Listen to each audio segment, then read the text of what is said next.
Perhaps the most well-known case to be investigated by Ed and Lorraine Warren was the haunting in Amityville. Lorraine even said that this was the most terrifying case that she had been a part of. Amityville is the story of madness and hauntings that has since been turned into numerous films and documentaries, but there are still details that even the biggest fan might not know. You might have seen the photo of the demonic boy, but did you know that the photo was taken by Ed and Lorraine during the investigation into the Amityville horror? The photo is famous in its own right, with it showing a demon being caught on camera, meaning many did not know that it was from this case. The photo features what appears to be a young boy with white eyes who is peeking out of a doorway. Ed and Lorraine had set up an automatic camera that took infrared pictures to capture the second floor landing during the night.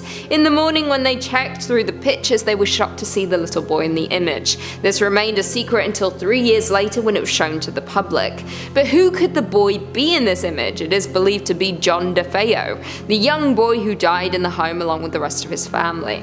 Usually this would just be a guess, as you don't usually get a clear photo of a spirit, but if you compare the photo of the ghost boy to a photo of John DeFeo when he was alive, you can see that the spirit has the same features as the young boy. It appears to be bloody and possibly broken, but you can still tell that it is the same. The boy's hair also matches how it was when he was alive. It seems to prove that members of the family chose to stay within the home after they passed away.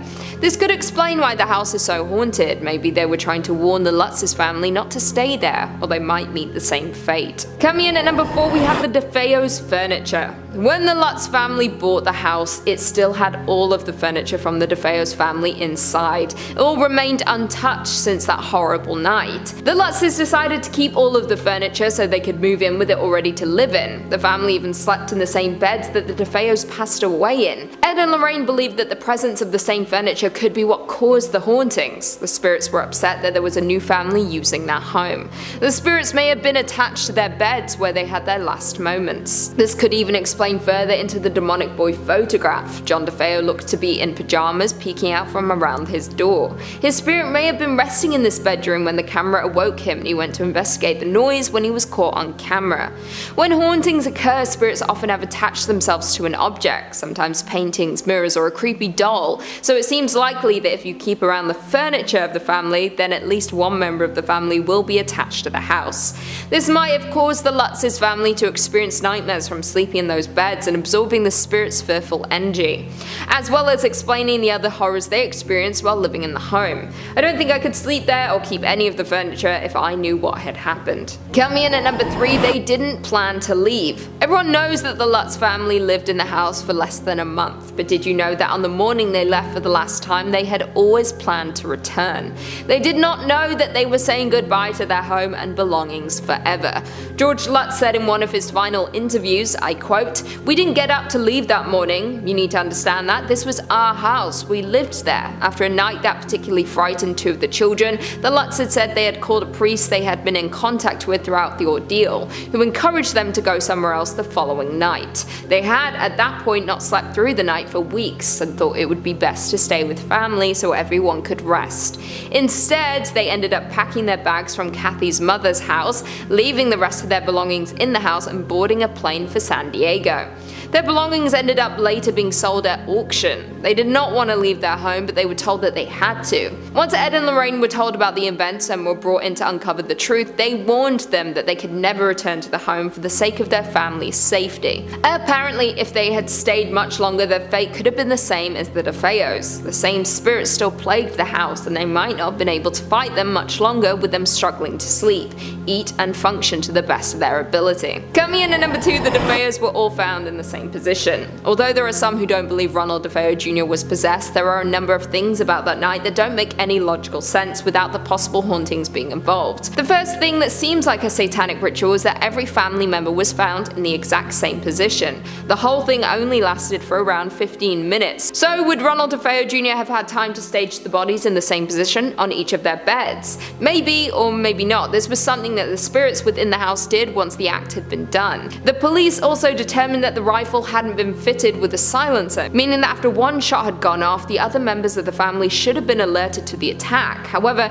there was no sign of a struggle, nor was there any evidence that sedatives had been used to knock the victims out or keep them quiet.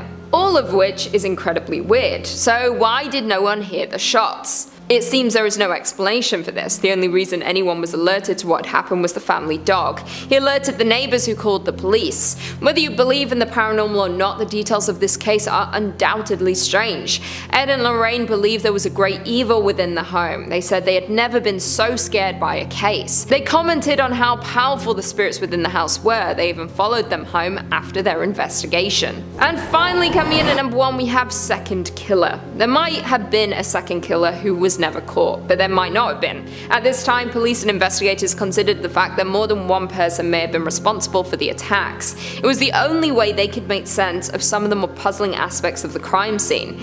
The existence of a second culprit has never been proven, although a documentary filmmaker claimed in 2012 that he had found new evidence supporting the theory. Katzenbach is working on his third documentary about the murders. He insists that he has the documents and the evidence to prove that there was more than one person responsible for the murders. How could a person walk through a 3-story Dutch colonial and shoot 6 different victims on 2 separate levels and no one get out of bed? No one put up a struggle, said Katzenbach. Other details about the case taken together add up to a second gun and a second shooter. Evidence like a photograph of a pillowcase found in a trash can next to the canal, along with a gun found at the bottom of the canal. The police were not convinced that there was enough evidence since Ronald DeFeo Jr. confessed to the case. It was a simple open and shut case and he was convicted. However, he did say the voices told him to do it. Could it be possible that he did have help, that the evidence isn't there for the police as the help was from an entity rather than a person? The entity would not have left fingerprints or evidence of any kind, but the simple fact that things have never added up make it extremely likely. Ed and Lorraine's findings within the house would also support this. They noted that there were a number of violent, powerful entities within the home, powerful enough to attach themselves to Ronald DeFeo Jr. and help him with his crimes. Number 5. The Pearls of Death. We know the Warrens. If that name doesn't sound familiar, check out some of the other vids on who they were on this channel. They were a pretty spooky duo. They've seen some nightmarish stuff in their time, and still have some proof of the evil that they vanquished. Their son-in-law still runs the official Occult Museum website and museum out of Monroe, Connecticut. Now, if you've seen Annabelle Comes Home, this first item on the list should ring a bell. The character Daniela in the movie tries to communicate to a loved one beyond the grave. Never a good idea. Unless you're with the Long Island medium, you know? Stick with the professionals. In order to do that, however, she puts on the museum's mourning bracelet. Yeah, that's not really a good idea there, Daniela. Now, there isn't really a mourning bracelet in the real Occult Museum, but there is such a thing as the Pearls of Death. And as of now, the Pearls of Death still have yet to appear in the Conjuring franchise. But they're notoriously one of the most dangerous items in the Warrens Museum, says their son-in-law, and very, very real. Beautiful accessory, I should add, but a very haunted and spirited set of pearls. They were added to the museum after a woman claimed that they were constantly strangling her. The Pearls of Death are said to strangle those who wear them. Now, I know what you're thinking. Get a bigger size, right? Well, it wasn't the wrong fit, per se, but like, choked aggressively. The story goes, the second that this poor woman put on these pearls, she literally needed people around her to even yank the pearls from its death grip around her neck. Yo, that is terrifying. Sometimes when I sleep with my chain on, I feel like I'm in a triangle choke in the UFC. But thankfully for us, the curls currently rest on the Warren shelves, where they'll hopefully stay for the foreseeable future. Tony Spera, the son-in-law of the Warrens and current owner-operator, says, it all goes way back with the cursed objects. Objects that someone put a curse onto. It could be a bracelet, a necklace, or any article that someone performed incantations and rituals over to put bad energy into, as someone or something famously did to the Annabelle doll. I feel like just talking about her, she's gonna show up. In the same way a priest can bless a holy relic, a satanic worshiper or black magic practitioner can curse a belonging, as seen with the Pearls of Death. Number 4, the werewolf paw. As always, if you dig what we do here on Top 5 Scary, hit that like button or feel free to leave us a comment down below. Let us know which James Wan Warren story is your favorite. I mean, nothing beats the David's exorcism scene in The Conjuring 3. Yeah, spoiler alert, it's uncomfortable to watch. Some of you will get it. Scariest thing I've ever seen in my life, I swear to God. However, in Annabelle Comes Home, we see another terrifying object just chilling on the shelf. A werewolf claw. Later in the movie, we even see a real werewolf demon thing outside the Warrens' house. And of course, according to Tony Spera, the werewolf paw is a nod to the real 1980s werewolf case that took the Warrens all the way to London, England. A true story of demonic possession, and not just normal demonic possession. That's a weird sentence to say out loud. But we know about this case. Apparently, they watched a television program, Sightings, and police officers and locals got interviewed about their encounters with a real local werewolf, the infamous Bill Ramsey. They said his abilities to take on men twice his size with ease as he would rampage through the city, blacking out. Lorraine felt a connection to him, and after traveling to London, she found Bill. According to Lorraine, he was possessed by an evil wolf spirit and needed a full-blown exorcism. The exorcism was a success on American soil, and Bill was able to return home, ready to start the rest of his non-lycanthropic days. He wouldn't grow hair or change at a full moon, but he used his fingers like claws, attacked people, and even would run around on all fours. Could this wolf paw in the museum be responsible for the werewolf case in London? I think it might. Number 3, the cursed brick. Perhaps one of the least terrifying items on this list is a brick from the Borley Rectory, aka a brick from one of the most haunted houses in all of England. The house was originally built back in 1862. It was a house built for the rector of Borley, but after a fire in 1939, it was never rebuilt. It was finally demolished after in 1944, but before its final days, Harry Price, a paranormal researcher at the time, reported numerous ghostly sightings, including a ghost nun, a ghost car passing by, as well as numerous horse and buggy sounds on the property. That's terrifying. Yep. A little piece of the haunted home sits in the Warren Occult Museum today, as they were able to visit the Borley Rectory before it was demolished. According to local folklore, a nun fell in love with a monk from the monastery, and the pair attempted to elope together. They were found and sentenced to death. The monk was reported to have been sent to the gallows in the monastery, whilst the nun was sealed into the walls of the nunnery alive. Ouch. This nun is believed to be the one that is seen on the grounds of the Borley Rectory, endlessly looking for the monk that she once loved. That's kind of cute. That's kind of nice. The nun has been seen and heard many times over the years, and the first reports came from 1928 when the owner Guy Eric Smith and his wife contacted a newspaper to report a strange happenings. The newspaper took on the help of an investigator, Mr. Harry Price. Mr. Price stayed at the house to research for more than a year. While staying there, Price witnessed a ton of poltergeist phenomena. Even said that he got in touch with the spirit of a past tenant, Reverend Harry Bull, who died in the house. After numerous attempts at exorcising the property, in 1930, Mr. and Mrs. Smith left the house for good. The next residents of the house were Reverend Foister and his wife Mary Ann. They both experienced the same phenomena that Price and the Smiths had witnessed before them. However, this time the poltergeist activity seemed to be a little bit more aggressive, with reports of smashed glasses, broken windows, and Mary Ann being even thrown from her bed in the middle of the night. In 1939, the house was burnt to the ground due to an oil lamp. It was then left to ruins until 1944, when it was demolished. The Borley Rectory was said to have been the most haunted building in all of the UK, so although just an unassuming brick, its origin story has seen quite a bit of life and death. Number 2, black magic dolls. We already know some of the infamous museum dolls that are haunted by all hell, but we're not talking about Annabelle. There are apparently handfuls of other dolls that deserve some jarring honorable mentions. Tony Spera believes that there are dark powers that live amongst the various voodoo dolls and handmade figurines that are just casually splayed out for museum goers. Stuffed dolls like the Shadow doll, of course, who looks like a night terror version of a twisted Muppets puppet. It's known for visiting dreamers and stopping their heart mid-nightmare with fear. Okay, it's a little excessive. So haunted, yeah. There's a satanic doll that looks like it would resemble a tall wooden man, possibly even the devil. Yeah, haunted beyond all hell. Found in the woods too, around satanic worship. Huh, could you believe? And of course, this dark magic doll. They just look haunted, you know? That off-colorization look, the facelessness, and glass casing around it. Again, that can't be a good sign. Historically, if you do this, obtaining a doll or statue or carving, add in a little dash of dark magic and voodoo, and voila, you have a very dark, cursed item. There's also a doll with no mouth and no eyes. Yeah, that's not scary at all.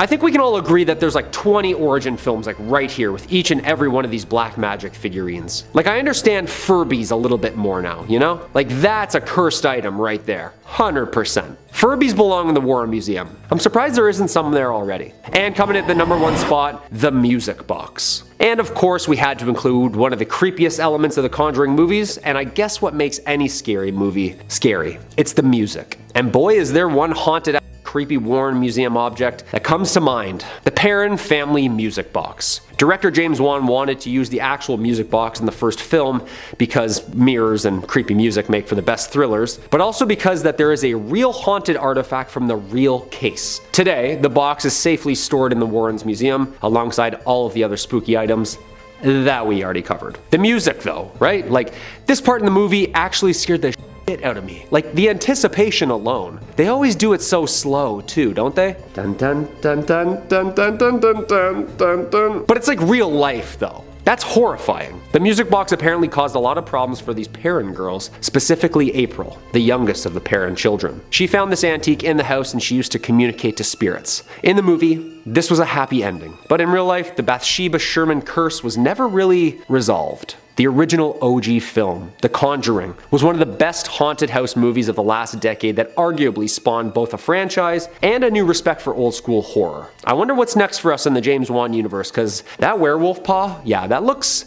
terrifying. Number 5. The White Lady Ghost. Among the Warrens' career of demonology was this peculiar case involving a local Connecticut legend, the White Lady Ghost of Union Cemetery. Whoosh, that's a doozy of a title. Can't you just be a spooky ghost? Anyway, Union Cemetery dates back 400 years, and it's said to be haunted by this one notable ghost. The tricky thing is though, nobody quite knows the exact origin of who she is. Some speculate that she's a woman who lost her child in childbirth and hasn't been able to move on to the afterlife because she still seeks out her child. Others speculate that she's a ghost of a victim who had been dumped into a sinkhole near the cemetery, and she's been unable to move on while this crime goes unsolved. You know, the fact that we don't even know her name or who she is, that's probably bothering her. That's probably contributing to all her worldly stress. The only things anyone can agree on truly is that those who say they've seen her claim that she's dressed in a bright white nightgown and has her head and face concealed with a white bonnet. One particularly good ghost story, local legend, says that in the late 90s,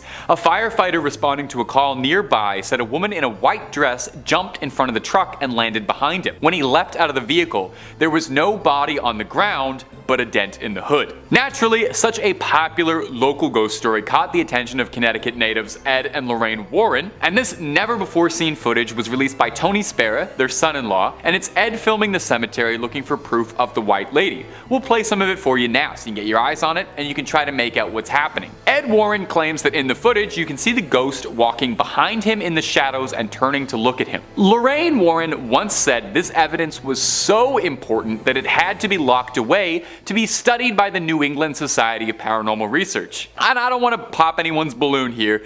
It looks to me like they locked it away because it's not really that impressive. I personally couldn't really see anything in this, but let me know down below if you think this is smoking proof of a ghost walking through the graveyard, or if it's just some blurry lights through the fog. And if you're looking for more ghost videos, stories about Ed and Lorraine, hauntings, possessions, exorcisms, and basically anything freaky, Top 5 Scary has all of that and then some on top of it. Click through, subscribe, and like, and I am certain you'll find something to suit your fears. Stay scared. Number 4.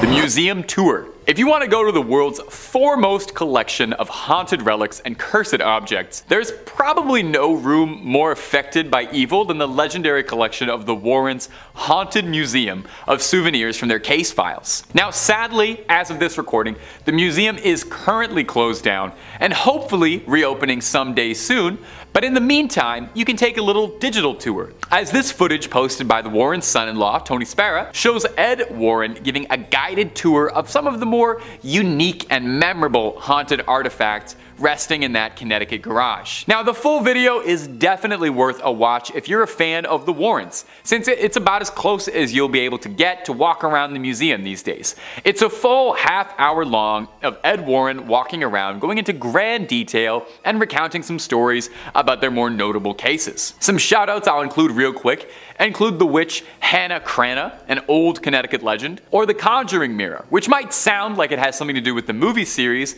but actually refers to a bizarre case where someone used the mirror in a ritual to try and summon a demon and ended up inviting a poltergeist into his house. Ed talks briefly on some of their favorites, their cursed dolls and toys, such as a dinosaur from the Devil Made Me Do It case, and of course, no visit to the Warrens Museum could possibly exclude mention of Annabelle, who's basically the star attraction of the place and Probably why anyone knows who the Warrens are and what keeps the lights on for so long. Annabelle is shown under a tight lock and key as Ed goes over her history of how they brought her in and first found her and how they eventually contained her. He touches briefly on her protocol, how she has to always be locked up in a storage box behind glass, surrounded by rosary beads and doused in holy water in an effort to keep the evil inside of her tucked away. And just a quick little small aside here from me. If a spirit is so powerful and so malevolent that it's able to possess a doll and contain unspeakable evil and attack humans, how is it thwarted so easily by a little bit of glass? I mean, I guess it's still a doll, it doesn't get demon strength, but I didn't know the solution for dealing with demons is the same way you deal with like a dog that's being kind of troublesome. You just put something around them until they can behave. Anyway, moving on. Number 3, an exorcism. To some, the ultimate paranormal dream would be getting to ride shotgun with the Warrens on one of their cases, getting to experience the paranormal firsthand under the tutelage of those who have battled it their whole lives. It would be like if Obi-Wan Kenobi picked you up on some backwater desert planet and asked if you wanted to go on a great adventure with him. It would be awesome. Well, some people get to live their dreams every day. Like me, you know, my dream was to stand in front of a camera and talk about ghosts all day long. A YouTuber by the name of Haley Reese got the rare opportunity to meet Tony Spera, the husband of Judy Warren, daughter of the family, and Lorraine Warren a bit before she passed away, and she got a blessed look into some never before seen footage of the pair of demonologists conducting some field work, namely an exorcism. Now the person being exorcised, their name is Roberto, but they've been blurred out to protect their safety. Demon possession is one thing, but doxing is a whole other. We see Lorraine and Tony both fiercely conducting an exorcism, locked in a spiritual battle against the forces inside. We hear Tony asking for the demon's name repeatedly, not just because he's a friendly guy, he seems like he's pretty friendly, but because to properly drive a demon out of a host, you need to know its name. Well, just listen to what he answers with. It's gonna shock you. Beelzebub. Now there's a bit of discrepancy whether or not Beelzebub and the devil are considered different entities, depending on the text you're reading or the mythology. Sometimes they are, sometimes they aren't.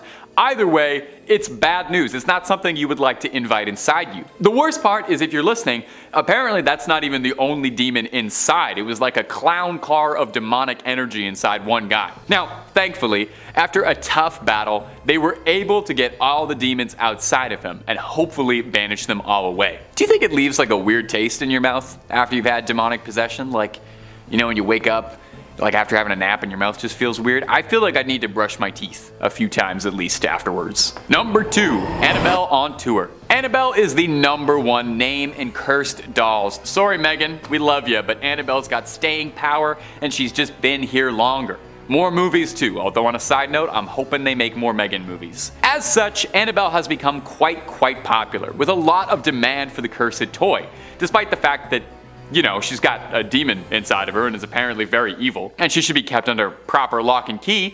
Did you know that there was a significant enough demand for Annabelle that she tours? Yeah, you heard me right. Annabelle tours. And you know what? I think that's great. Girl, get it. You gotta get that bag, you know? The movies made you a star, really propelled you to the world stage. It would be a shame to keep you locked up in Connecticut when your fans are waiting. A recent clip made the rounds on TikTok of a paranormal investigator, Eric Vital, transporting the allegedly haunted doll to take her to Paracon, a convention for ghost hunters and paranormal enthusiasts to break bread, swap stories, and pick up cursed goods, founded in the Warrens' memory to carry on their legacy and establish a community of ghost hunters. Eric is part of the New England Society for Paranormal Research, the foundation created by Ed and Lorraine to further the development and research of the paranormal. Now this short video of him unpacking Annabelle got all kinds of attention on TikTok, mostly from people wondering why you would want to take her anywhere, or why you would want to get your hands on her at all. I mean, inside the case she's carried and literally says do not open under any circumstances. Now Eric did understand this, and he assured that those who are worried that they take all the proper precautions, and that's not just putting Annabelle in a seatbelt. We take this very seriously, he said. Our faith is very strong, all of us. So we bless the van. We all have enormous amounts of holy water.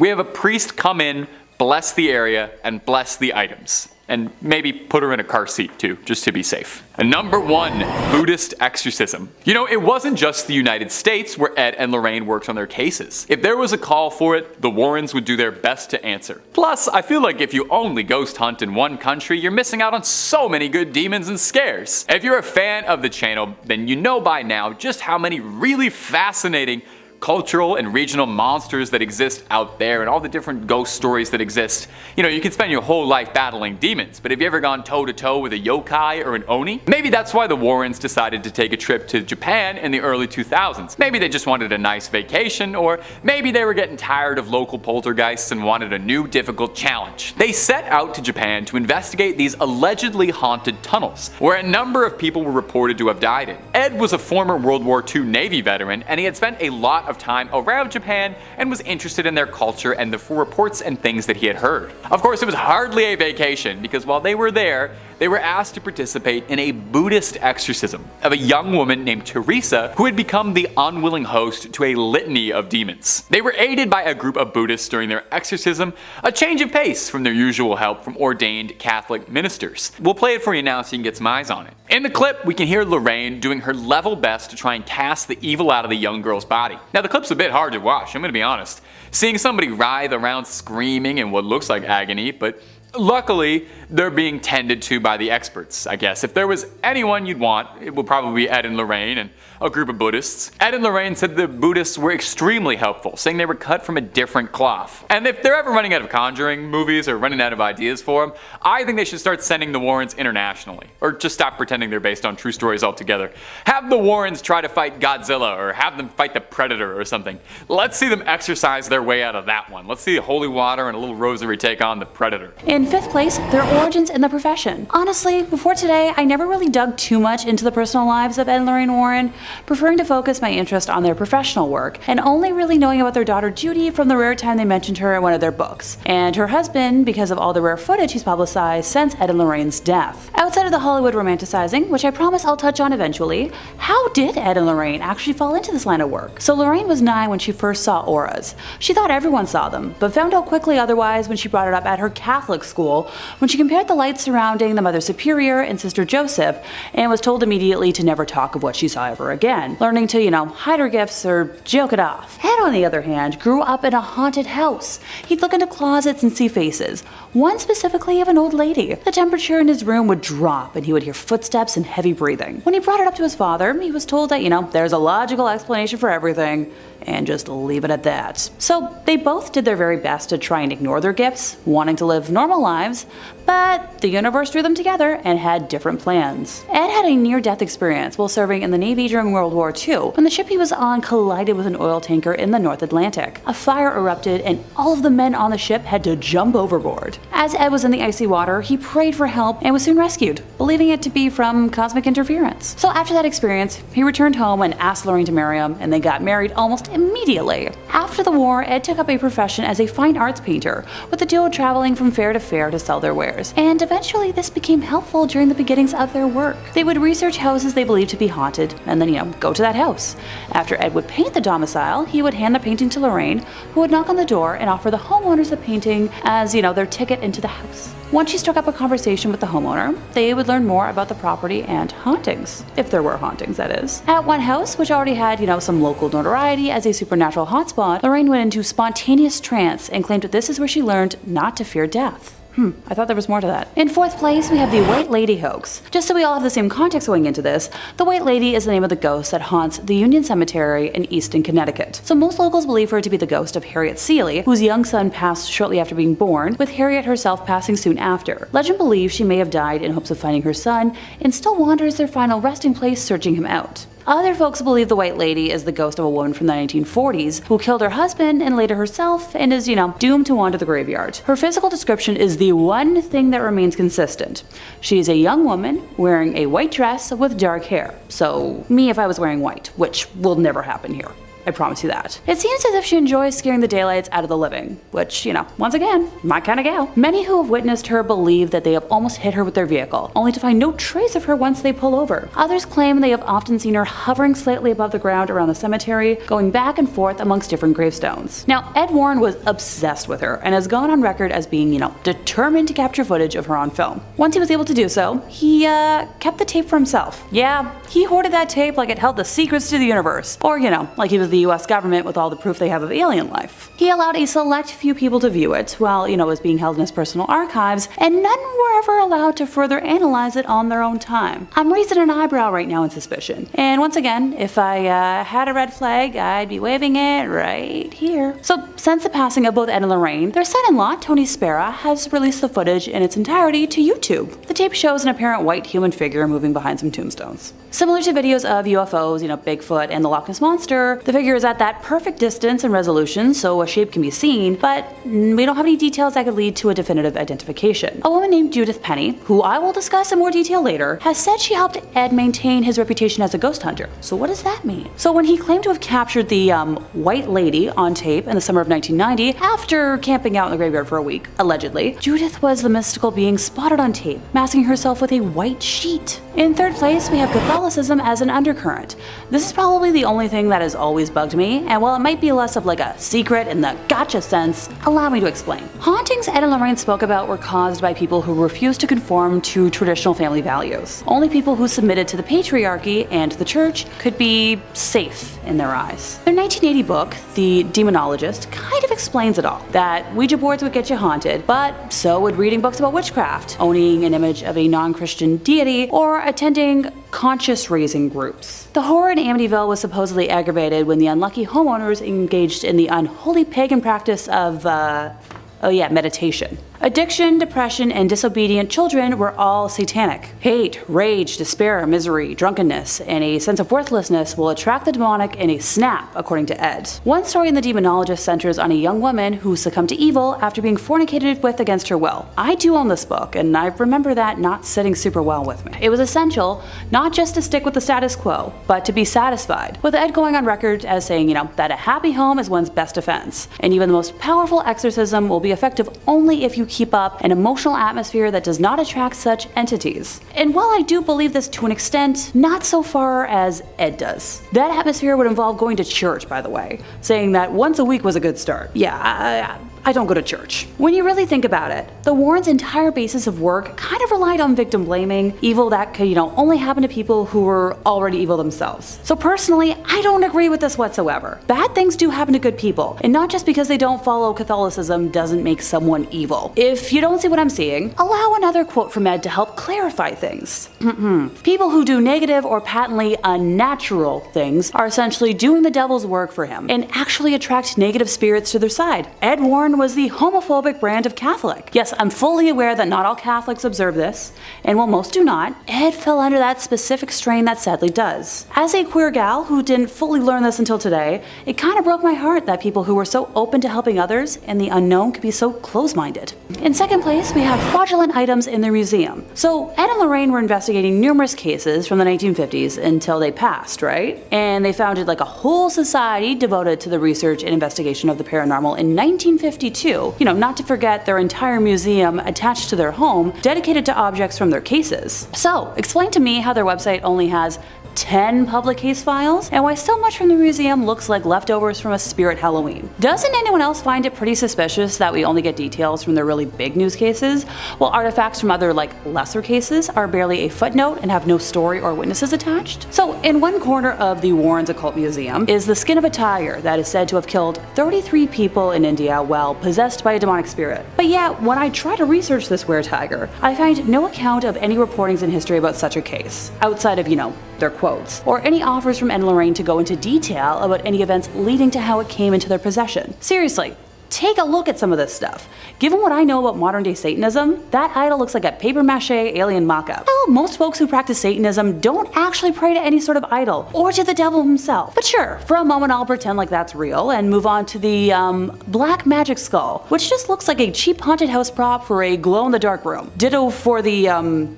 chilling masks. You know what, actually that's a lie. I've seen cosplayers make better masks. I'm not going to even try to rationalize the skull with horns or the recreation of the Witch of Monroe. Y'all don't need to see me fuming right now. In first place, their personal life. So if you watch the film franchise, you'd think Ed and Lorraine had a pretty ideal, wholesome, perfect Americana family style life. But the reality isn't so shiny or pure, despite what, they preach all the time. In the early 1960s, Ed Warren initiated a relationship with an underage woman with Lorraine's knowledge. Ed was in his mid-30s when he met Judith, who was exactly half his age. Yucky. Having not yet gained enough fame as a self-trained demonologist to pay the bills, Ed was working as a city bus driver in Monroe, Connecticut, while Judith was a student at Central High School in the nearby town of Bridgeport, who, conveniently rode his bus route. The two began an amorous relationship, according to a legal declaration from Judith in November of 2014. Heck, by 1963, she had moved into the Warrens' home, and for the next 40 years, she had a sexual relationship with Ed with Lorraine's knowledge. That same year, Judith was arrested after someone reported her relationship with Ed to local police, because,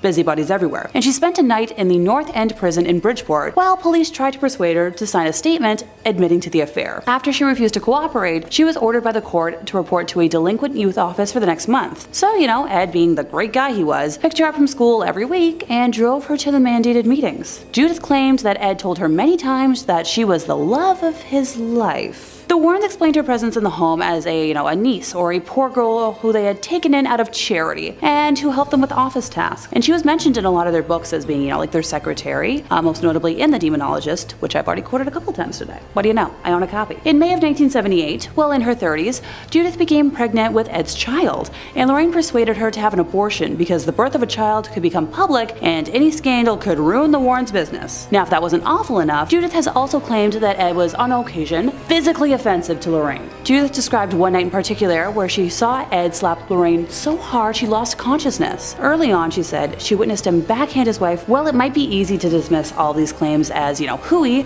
or someone trying to make something out of nothing, there's an interesting element from Lorraine that kind of proves this to be true. So when Lorraine signed on to consult on the Conjuring movies, she got a contract that states that the movies will not feature negative information about the Warrens, mentioning specifically intercourse with minors, youngling bad videos, anything to do with Woman of the Night, or sexual violence. Kind of weird to have to spell that out if you don't have anything to worry about. Now, this is where I was wondering, well, where was the daughter in all this? Judy is still very much alive. What does she have to say about it? She spent most of her years living with her grandma and not her parents, claiming that it was because her parents were always traveling, so it was the easier and safer option. Her parents told her that they took Judith Penny in so she could have a place to stay and watch their house. But their daughter could have helped watch the house if she lived with them. Number 5, Annabelle. Well, it just would not be the Warrens without Annabelle. She's easily the most famous thing in their collection, and let's be real, probably one of the most famous dolls on the planet. Barbie, Annabelle. Do you ever wonder if they ever thank her for all the good publicity she's given them? By now, I'm sure if you're watching this video, you know the story of Annabelle, the haunted doll that they kept captive, but I'll run it by you again in case you don't. It was given to a nursing student as a gift from her mother, and within days, things started getting scary. Notes would appear around the house scrawled in red liquid that read out terrifying messages like, "Help me." Allegedly lunged at the girl's boyfriend one night, and well, after a doll comes alive and lunges at you, you call some help. And then Ed and Lorraine were called in to exorcise the demon inside Annabelle. In the end, they keep her locked up very tight, surrounded by rosaries and holy water to ensure the demon inside can't harm anyone anymore, and they keep her locked up except when they wheel her out for publicity events and take her to conventions. While Annabelle has enjoyed quite the career as a movie star, the real Annabelle is locked away to keep the evil dormant. In this footage, we're treated to some up close and personal glamour shots of Annabelle in the flesh, or stuffing, I guess, locked tight in her cage. The footage comes from Tony Spera, the son-in-law of Ed and Lorraine Warren, who's going to get mentioned a whole heck of a lot in this video. He takes us on a brief tour of the museum, getting a real up close to it. Even through a YouTube screen, you can feel some evil radiating off this doll. Now sadly, if you're a big Warren superfan and you want to go check out the museum, unfortunately it's closed right now, but they are hoping to reopen it. So one day Annabelle can get back to scaring her fans in person like she always has. When I said before that they take her out to conventions, that wasn't just me being snarky, it's real. She just recently was at the Warrens Paracon, the convention dedicated to supernatural hunters of the paranormal. You can line up, take a photo with Annabelle. I'm not sure if I'd take a selfie with her though. I don't know. It might look good on a Tinder profile, maybe. I'm not sure. And if you're looking for way more Ed and Lorraine content, true tales of terror, fake fibs of frauds, cryptids, ghosts, ghouls, goblins, aliens, pretty much anything scary under the sun and above it, well, you already know Top 5 Scary is the place for that. Make sure you stay subscribed. Please ring that little bell to the side so you get all of our videos when they upload. But do that at the end of this video, okay? Because I got 4 more pieces of Ed and Lorraine footage coming up for you right now, baby. Number 4, the museum tour. Now, if you wanted to go to the world's foremost collection of haunted relics and cursed objects, there's probably no storeroom full of curses more than the legendary collection of the Warrens' Haunted Museum of Souvenirs. Now, like I said just a second ago, the museum is currently closed as of the writing of this video, but they are trying to reopen soon. You know, cross your fingers. But in the meantime, you can take a digital tour, as this footage posted by the Warrens' son-in-law, Tony Spera, shows Mr. Warren giving a guided tour of some of the more unique haunted artifacts resting in the Connecticut garage. Now, the full video, definitely worth a watch if you're a big fan of the Warrens, since it's as close as you'll be able to get to walking around the museum these days. It's a full half-hour long of old Ed going into grand detail and recounting some stories about some of their more notable and famous cases. Shoutouts include the witch Hannah Cranna, an old Connecticut legend, or the Conjuring Mirror, which might sound like it has something to do with the movie, but very confusingly refers to a case where someone used this mirror in a ritual to try and summon a demon, a different demon. Ed talks briefly on some of their many cursed dolls and toys, such as a dinosaur from the Devil Made Me Do It case and film, and of course, no visit to the Warrens Museum would exclude Annabelle. She's the star attraction of the place, probably what keeps the lights on for so long. She's shown under a tight lock and key, and Ed goes over the history of how they brought her in, and he touches briefly on the containment protocol for her, how she has to always be locked up in a storage box behind glass, surrounded by rosary beads and doused in holy water, in an effort to keep the vile spirits tucked away. A small question: if a spirit is so powerful and malevolent that it's got this unspeakable ancient evil that attacks humans, wouldn't it be stronger than a pane of glass? Wouldn't it be stronger than a thin little thing of glass? I guess it's a doll, but I didn't think the solution to ultimate evil was to just put like a fence around it. That's what you do when like a dog is getting into stuff that you don't want them to get into. You just fence them out a bit in the backyard. Dogs, haunted dolls. Okay. Number 3, the Shadow Doll. And coming in at the number 3 spot for today is going to be this footage of the Shadow Doll. When you first enter the Warrens' Haunted Museum, be it digitally or physically, one of the first things you'll see is this frightening little doll, affectionately dubbed the Shadow Doll. The Shadow Doll, that's fun to say. It's made of bird feathers and real human teeth. Lovely, those are some of my favorite ingredients. Now, it's currently owned by Tony Spera. He offers a bit of insight into the doll's history, saying it was originally acquired at an antique shop where it was sold, with the owners of the shop completely oblivious to the doll's cursed energy. I don't buy that at all. What do you mean oblivious to the doll's cursed energy? Somebody came to you and sold you a doll made of bird feathers and human teeth, and your first instinct wasn't to douse the thing in holy water and kerosene for good measure? I know pawn shops ain't exactly the classiest place around, but you gotta have some standards, right? You gotta be able to recognize evil. There are very few dolls with human teeth that aren't evil. Spera claims the doll has an insidious curse inside it. Oh, wait, no, sorry. The Warrens weren't insidious. Anyway, the curse says that if you take a photograph of the doll, and when it develops, you write a curse that you'd like to inflict and then send it to your victim. The person who then opens the envelope and sees the photo of the doll will invite the curse into your home. The doll is also capable of some dream magic like Freddy Krueger, and can even stop your heart while you're asleep if Mr. Warren is to be believed. And I know what you might be thinking. Did you just curse all of us by showing us this footage and pictures of the doll? No, of course not. I toss a salt circle around the camera before I film anything, just to make sure no residual curses pass through the internet. I will say though, I have heard some pretty credible rumors that you're more susceptible to be cursed if you don't like, comment, and subscribe after watching a video, so I honestly would say on the safe side of things, you should do that. And on another side note, having done a lot of research on the pair of these two, I cannot stress how many haunted dolls and toys these people had. They had like the world's scariest Toys R Us in their backyard. Number 2, Scotland City under the city. Now, the Warrens' investigations didn't just take them on cross-country road trips to the United States. The Warrens visited a ghost in almost every state they claim, and then some. The Warrens' quest saw them traveling all over the globe in an effort to uncover truth and combat evil wherever it was found. In this recently uncovered footage, we can see a unique perspective from Lorraine digging underground in the secret vaults beneath Edinburgh. Under the ground is a series of large, cavernous vaults that were once used as a storage space for merchants, but when abandoned became home to Edinburgh's poorest who began to make it their dwellings. Probably a real nice space, no daylight, musty air, thriving rodent population, but you know what? For the right price, I would probably go for it. It's probably better than most apartments in Toronto. Because of this, the vaults were the perfect place to conduct a little nefarious business that aren't quite fit to discuss on YouTube, but naughty stuff, just know that. It's believed that 2 of Edinburgh's most prolific criminals hid bodies here before taking them to medical schools to sell off. Having known this, with this context, it's absolutely no surprise that people believe the vaults to be haunted and claim that they feel watched or touched when walking through them. So, if there's something weird going on, the Warrens follow. This one's actually pretty cool footage, I gotta admit. It's first person, making you feel like you're exploring the subterranean depths with her. She's being guided by an old Scotsman who seems to know the tunnels pretty well, and I gotta say, if I ever take a tour of an underground vault, this is exactly who I would like to be taking me, and an old Scottish man. That's the most appropriate and trustworthy way to go ghost hunting. Now, they didn't find anything on this particular investigation, but while in there, Lorraine does claim that she can feel something communicating with her. Could it be spirits from long ago reaching out to Lorraine Warren, who claimed she had an extrasensory gift? Or maybe it was just kind of cold down there. Number 4,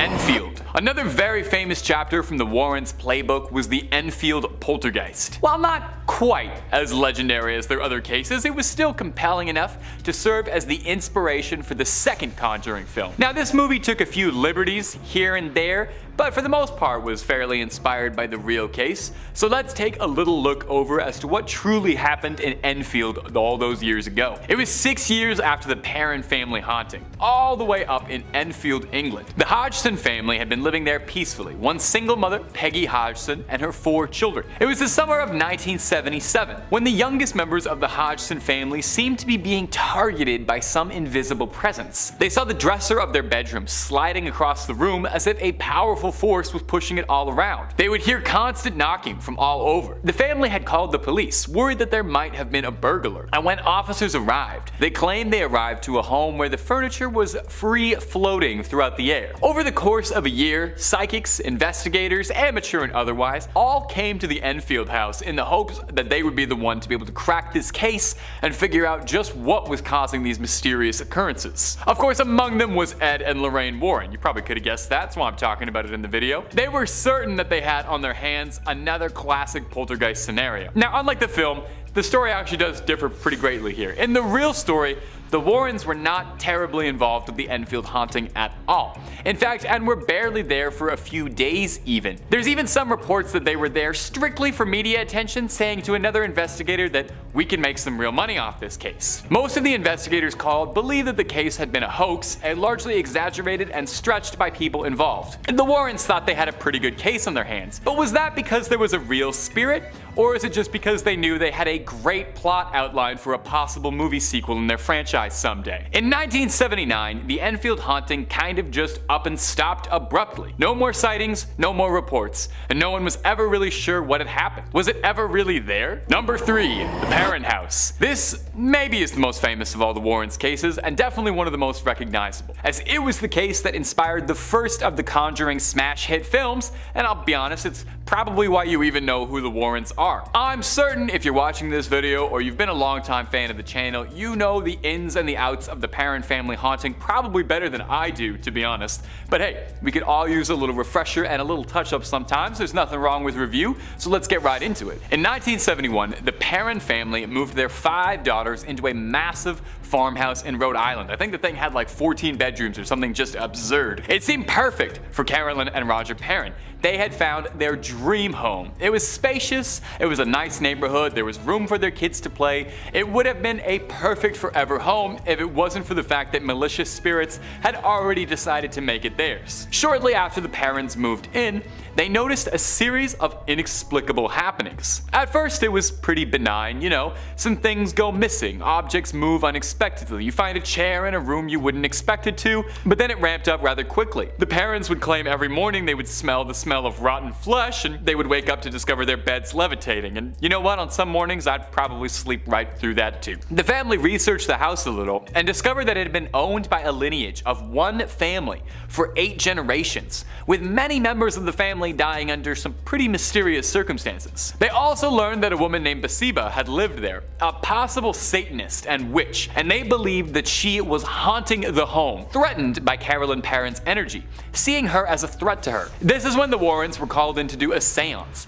to try and commune with the spirits beyond. One of the Parents' daughters claims that they saw their mother speak in tongues, possessed by the spirits. Now, in the film, they went a bit Hollywood with it. The Warrens perform an exorcism and Ed Warren saves the day. But the real story wasn't so neatly wrapped up. The Warrens were actually kicked out of this house by Roger Parent, who said that they were just making things worse and they were making his wife's mental health worsen. The Parents would end up remaining living in that home for the better part of a decade. And you know what?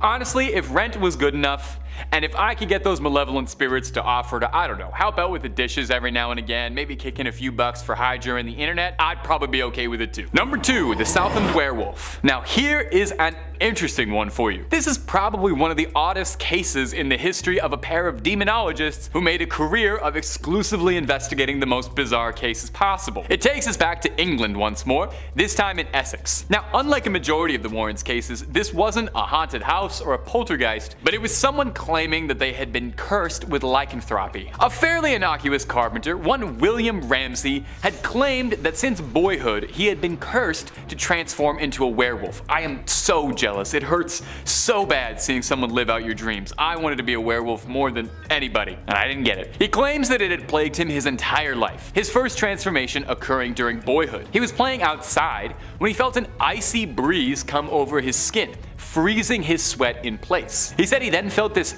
primal bloodlust and hunger come over him and was overwhelmed by a pungent foul odor. He flew into a fit of rage and found himself tearing up a fence post with the fence still attached and gnawing at the wire mesh. You know, just regular stuff that kooky old kids do. For years, he thought it was just a very bizarre chapter in his life, something that came over a boy no one could explain. But in 1983, Will was out with friends when he felt it come over him again. He felt that freezing cold chill on his skin and excused himself to the bathroom. It's here where he claims he saw the face of a wolf staring back at him in the mirror. He called a cab home and claims he started to growl and try to bite his fellow passenger. The driver stopped the car, cause you know, I don't want a werewolf in my backseat either, and tried to get the raging man out of the back seat, and after minutes of thrashing, he finally calmed down. The years would keep going and William would do his level best to keep that inner beast in check. But it was in 1989 as his stories made the rounds of the tabloids that caught the attention of Ed and Lorraine, who convinced William to travel to Connecticut to visit them for an exorcism. Initially, William was skeptical, which I find very surprising. You think that you're turning into a werewolf, but an exorcism makes you raise an eyebrow.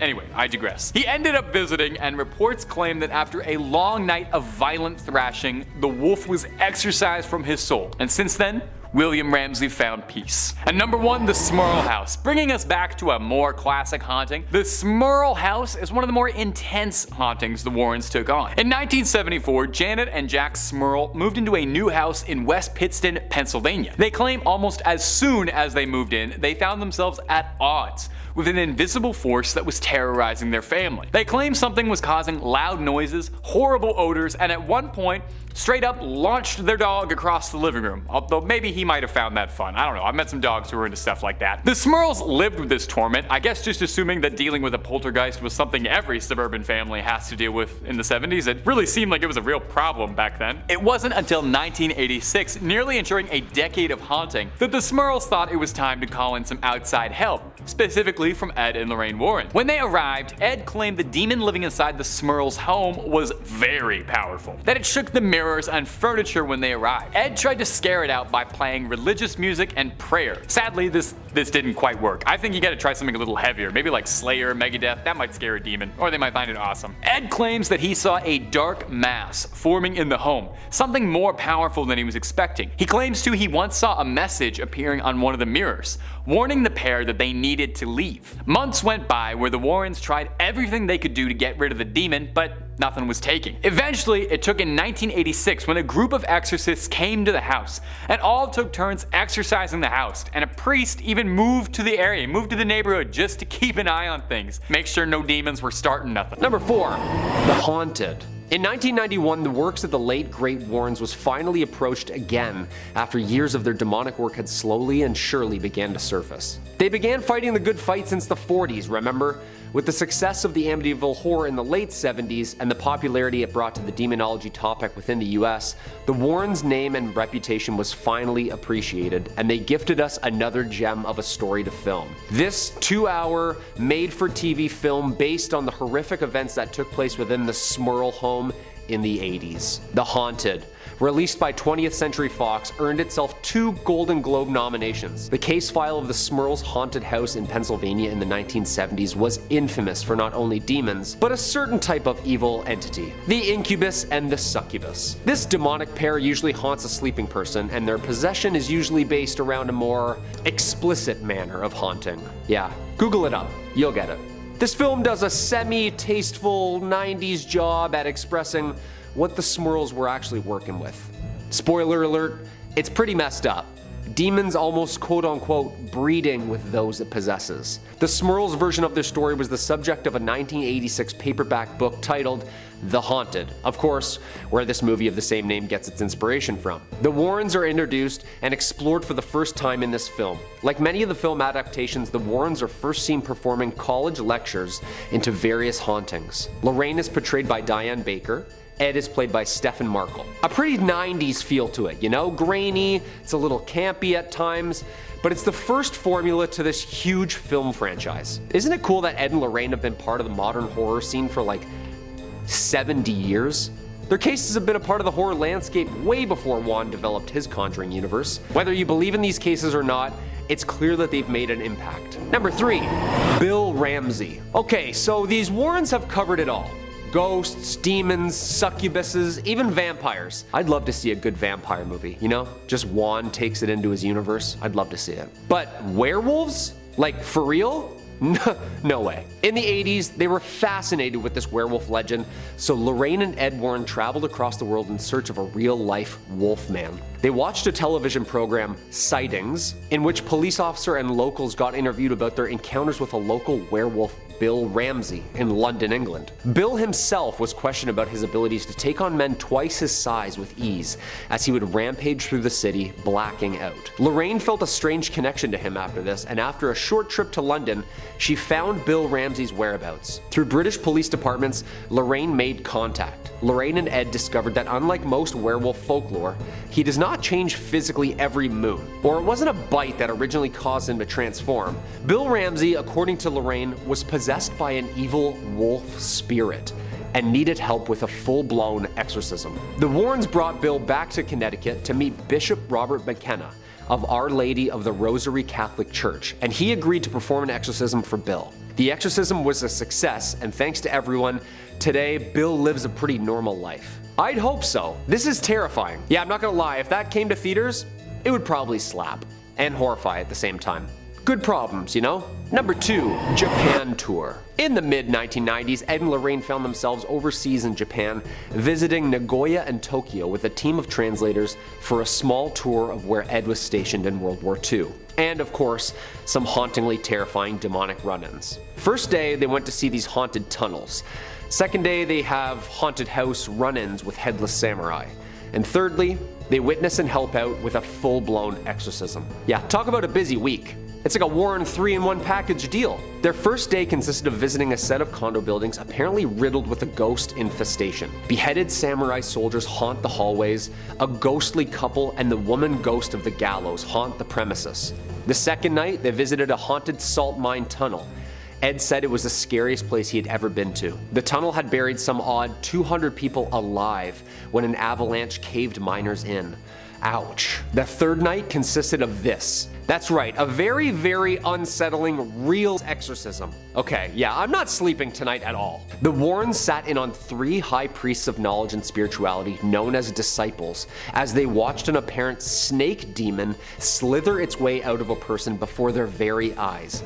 And of course, This footage of a young woman speaking in not her first language, but tongues. Just moaning in agony. It's kind of hard to watch, all that demonicness.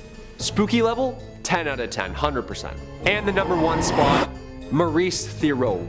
And we come to Maurice. This one is terrifying on its own. It doesn't need a 3D movie follow-up. Maurice Thiraud began to notice young. He was able to do things that no other man is capable of. Superhuman strength, knowledge of more than his academia showed. He was different. He worked around New England for years, doing odd jobs and yet suffering through several relationships. After a physical examination and psychological test failed to bring any solution to the situation, the Warrens were finally called in. The Warrens were gaining popularity as a paranormal aid and had already worked on several cases. The activity ranged from low-level poltergeist activity to this aggressive physical demonic attack stuff. Apparently one night while trying to recite the Hail Mary to make the possession stop, Maurice became so violent he even tried to choke out his own wife. The Warrens made the decision that this was not a normal haunting but a possession and would need the help from Bishop Robert McKenna, who agreed to perform an exorcism. After examining Maurice, Bishop McKenna performed the ritual right away. Dude, that's terrifying. He's just staring off like a reptile. Apparently the demon identified itself simply as, quote, "I am what I am."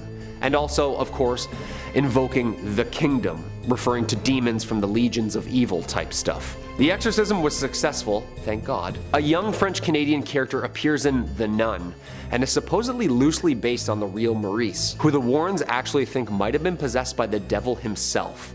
What do you think? Number 5, The Conjuring. The Conjuring is a 2013 horror film directed by James Wan, written by Chad and Carrie Hayes. It is the first film in the Conjuring universe franchise and also based on real events surrounding the Perron family's demonic experiences. Ed was a World War II vet and a former police officer who became a self-professed demonologist. Lorraine, a self-claimed clairvoyant, making them the best demonic duo out there. In 1952, Ed and Lorraine founded the New England Society for Psychic Research. They quickly gained notoriety as respected investigators after this case.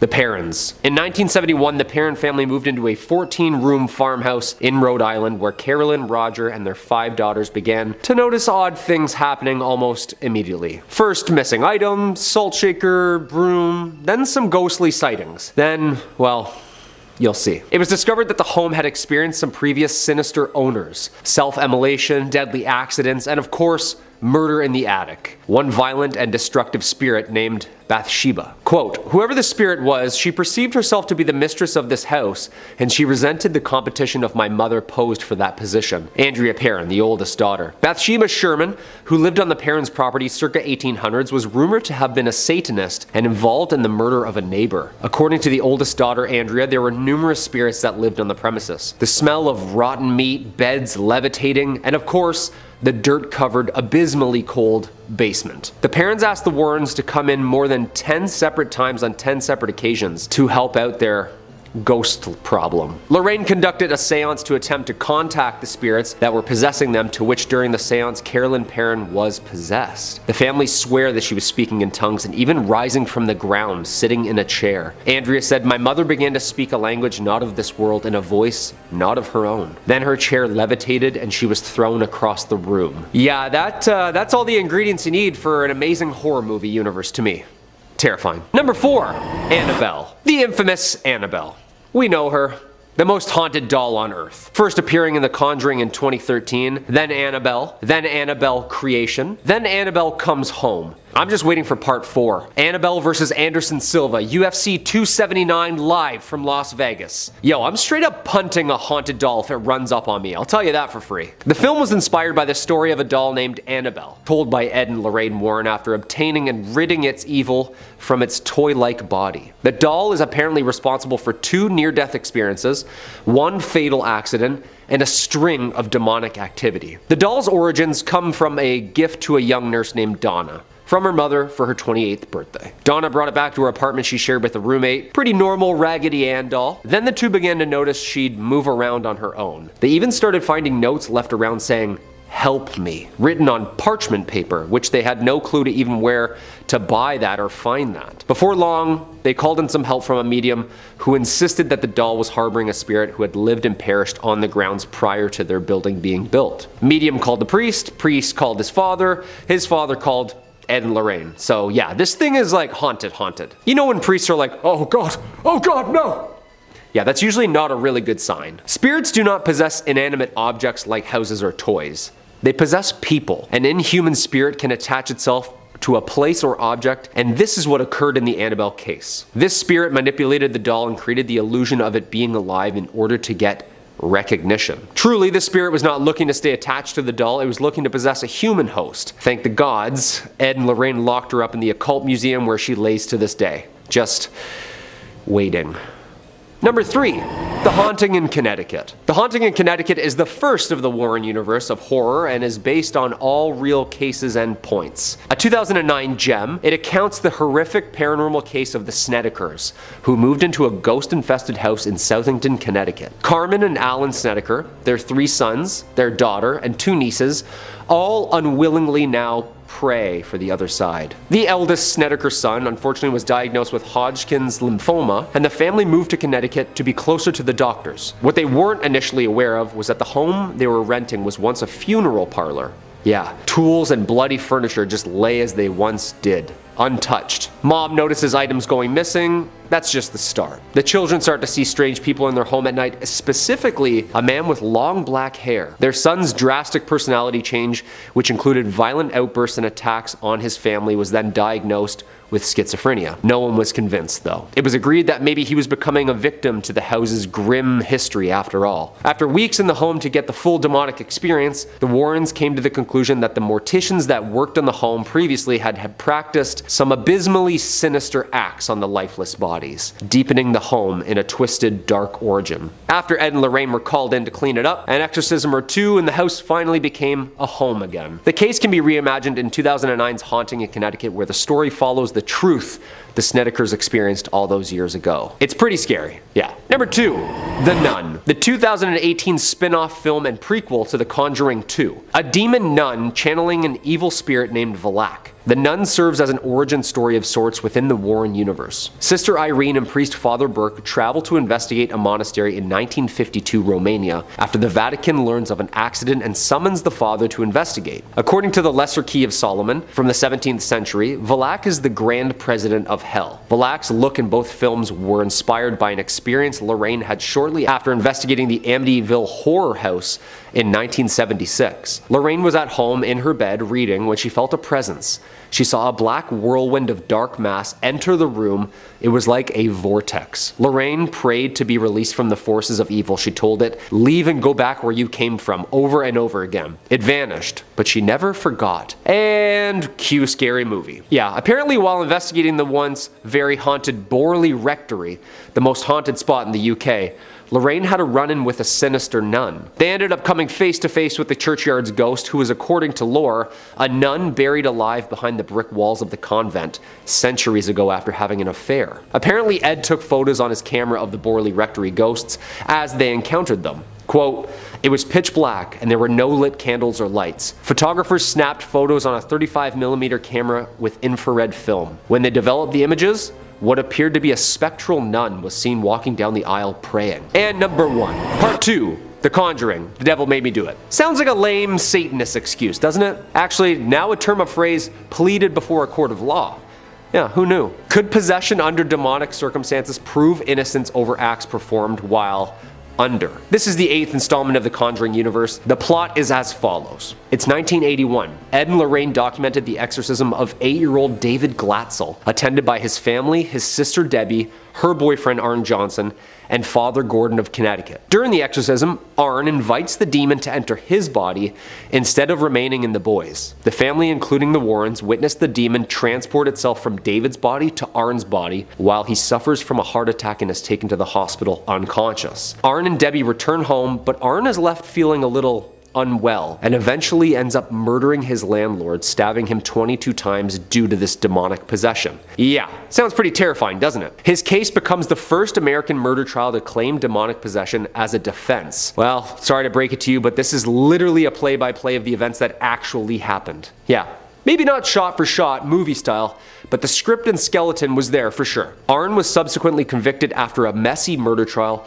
though he served only 5 years of a 10 to 20 year sentence. The case was huge. It attracted huge media attention and in fact was the first in history of the US claiming the paranormal as a defense. The couple went on to marry each other, and tell their story as the Warren side as well. Books, documentaries, and eventually this huge film universe. Number 5 on this list is the relationship. As we'll look at a bit later in this video, Ed and Lorraine's relationship might not have been all it was cracked up to be. The couple that inspired The Conjuring have often been talked about as being one of the greatest married couples ever. In the movie The Conjuring, the pair very clearly have each other's back, and it's clear that there's a deep foundation of love between them. Or at least that's how the movie likes to show it. Real life may have been a lot different. Judith Penny was someone who would have had access to the Warrens' relationship and would have been able to see it behind closed doors. We'll get into why that is the case later and explain who Judith Penny is, but for now, just take my word for it. Apparently, she has come out and said that the Warrens' beautifully loving relationship that we saw on screen is all a bunch of baloney. In truth, Ed was extremely violent and toxic to Lorraine. This toxicity would manifest itself in many different forms. Oftentimes, it would come out in harsh, verbal abuse that felt as if it was coming right from thin air, totally unprovoked by Lorraine. However, occasionally this would manifest into physical abuse. Judith has come out and said that one particularly bad evening she saw Ed backhand Lorraine across the face with all his might, and apparently she lost consciousness. Now, Lorraine wouldn't just sit there and take the abuse either, she would fire her own shots as well. Judith thought that some evenings one of them wouldn't even be waking up the next morning based on how much they were fighting and how intense it would get. This has all the telltale signs of a horribly toxic relationship. The pair were just very good at hiding it. Number 4 on this list is the Amityville horror story. I feel like you've heard this story before, guys. Arguably the most famous of all the Ed and Lorraine Warren cases, this singular case launched the pair onto the main stage as being some of the biggest demonologists and paranormal investigators on the planet. Therefore, it was incredibly important to their image and their brand that this story was believed by the public. Fact of the matter is, though, they made the entire thing up. Ronald DeFeo Jr. was the spark behind this entire story. In 1974, Ronald gunned down his entire family in that home for seemingly no reason. He was later sentenced to life in prison for his crimes and died behind bars at age 69. These murders were brutal though and were heard nationwide. That's why when the next family to move in claimed the house was haunted, it actually got a ton of attention. The family said that slime would appear all over the place with no apparent origin. Things would swing open and objects would fly around the room. The house itself could simply not warm up and would stay incredibly cold for weeks on end. The media got wind of this and so did Ed and Lorraine. They went into this place and went on to have their most successful case ever, ultimately concluding that the house is in fact haunted. However, this just simply was never true. The family's lawyer later came out and said that they collectively made up this story together and thought it would get a lot of traction over a few bottles of wine. The Warrens' initial success literally started by a few drunk people deciding they were gonna pull a trick on everyone. Even though this news came out, the Warrens have always held strong onto the fact that the house was in fact haunted. Number 3 on this list is Judith Penny. Ed and Lorraine Warren were married right up until Ed died back in 2006. The couple had been together for a long time and shared quite the life together. I mean, think about all the crazy things that they did. I highly doubt that many people can say that they stopped ghosts around the world and became famous together. While they were at the height of their success, they looked like a power couple. A real duo that you wouldn't want to trifle with. Ed and Lorraine Warren together taking on the world one ghost or possession at a time. Well, during all of that, although it looked like it was just the two of them, there was actually a third. Judith Penny has come forward and said in a sworn statement that she had a relationship with Ed Warren for 4 whole decades. 4 decades where they were having an intimate relationship that the world had no idea about. Apparently, Judith moved into the Warren household when she was 15 years old back in 1963. Ed, who was in his mid-30s at the time, would sleep with her regularly, and Lorraine Warren was well aware of the entire thing. I mean, she obviously was, considering Judith literally lived with the pair in their own house. In fact, before Ed's big career of being a demonologist took off, it said that he would drive Judith's bus to school. How freaking creepy and gross is that, guys?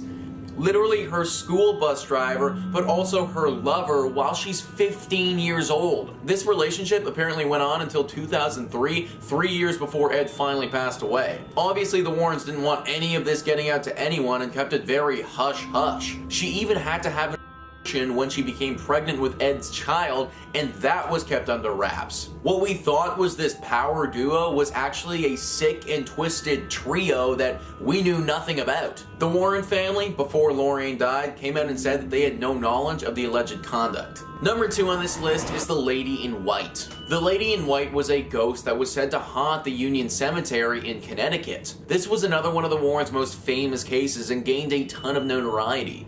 Well, sorry to burst your bubble, guys, but it's fake. Let's roll a clip of what is supposed to be evidence of the Lady in White.